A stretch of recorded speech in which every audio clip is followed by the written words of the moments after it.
So China's been spending serious money lately hiring big-name Western investment banks like Goldman Sachs to publish research reports telling the world that China's real estate market has bottomed out, that a little spring is coming for the housing sector, and that economic recovery is right around the corner.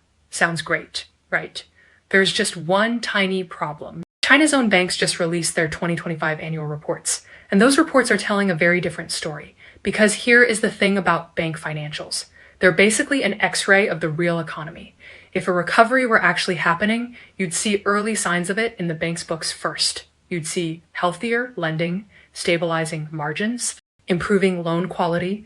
Instead, what we're seeing is the opposite across the board. Let's start with the big picture. In 2025, China's banking industry showed an even more pronounced pattern of state dominance, squeezing out the private sector. The 6 major state-owned banks managed average revenue growth of about 2.41%. Not exactly thrilling, but at least it is positive. Meanwhile, the 10 listed joint stock commercial banks, the second tier, posted average revenue growth of negative 2.18%.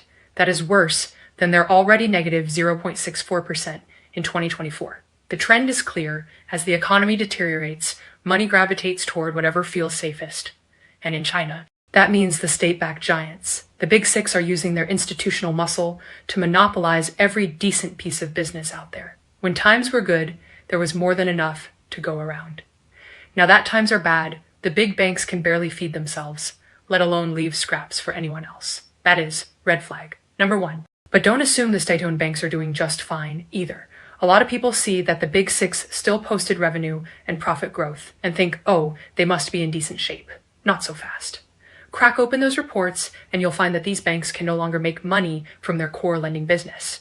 Net interest margins across all 6 state-owned banks declined in 2025. Postal Savings Bank dropped 21 basis points. China Construction Bank dropped 17. Bank of Communications dropped 7, ICBC, Agricultural Bank, and Bank of China each dropped 14. That is a clean sweep of margin compression. So how are they still showing growth?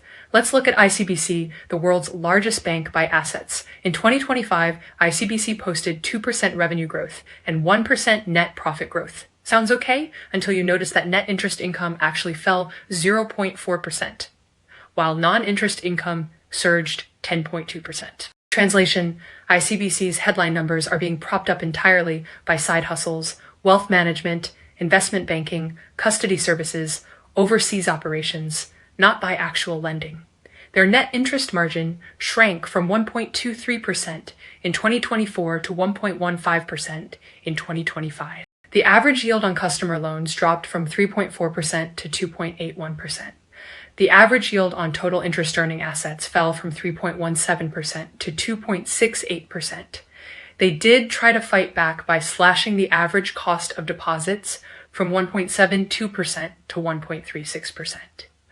But it wasn't enough to stop the bleeding. ICBC's investment income hit about $8.7 billion, up 54.6% year over year. Their own management admitted in the annual report that overseas operations and comprehensive financial services are becoming the bank's new growth engine to break through low-margin constraints. Revenue from overseas branches and domestic subsidiaries now accounts for 13.7% of total revenue. Think about what that means. The largest bank on the planet, backed by the full faith and credit of the Chinese government, is openly admitting in its own filings that it can't make money at home anymore and needs to go abroad to earn. If ICBC can't make money lending in China, who exactly can? And if nobody can make money in the Chinese market, where is the credit demand that is supposed to drive this so-called recovery? That is red flag number 2. Now let's talk about the part the banks really don't want you to look at too closely: bad loans. On the surface, ICBC managed to bring its overall non-performing loan ratio down slightly from 1.34% to 1.31%. Looks like asset quality is improving, right? Not when you dig into the details. Here is a little trick about reading bank reports. The easiest category to make look good is corporate loans. The amounts are large. Government policy often provides backstops, and banks can negotiate rollovers and extensions to technically remove the non-performing label. A lot of these corporate borrowers are state-owned enterprises and local government financing vehicles that benefit from Beijing's debt resolution programs. So of course, the corporate NPL numbers look manageable. Personal loans, though, those are much harder to beautify, and that is where the real story is.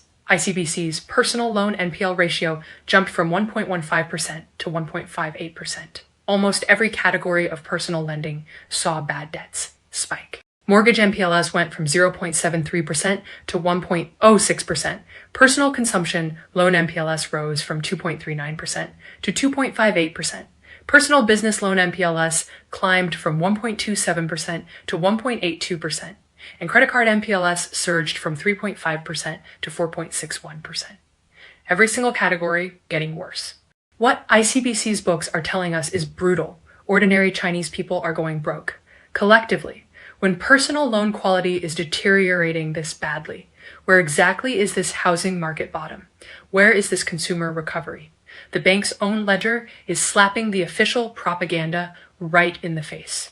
But maybe ICBC is just an outlier. Let's check China Merchants Bank, CMB, widely considered the best retail bank in China with a higher quality customer base and asset quality that has historically outperformed its peers.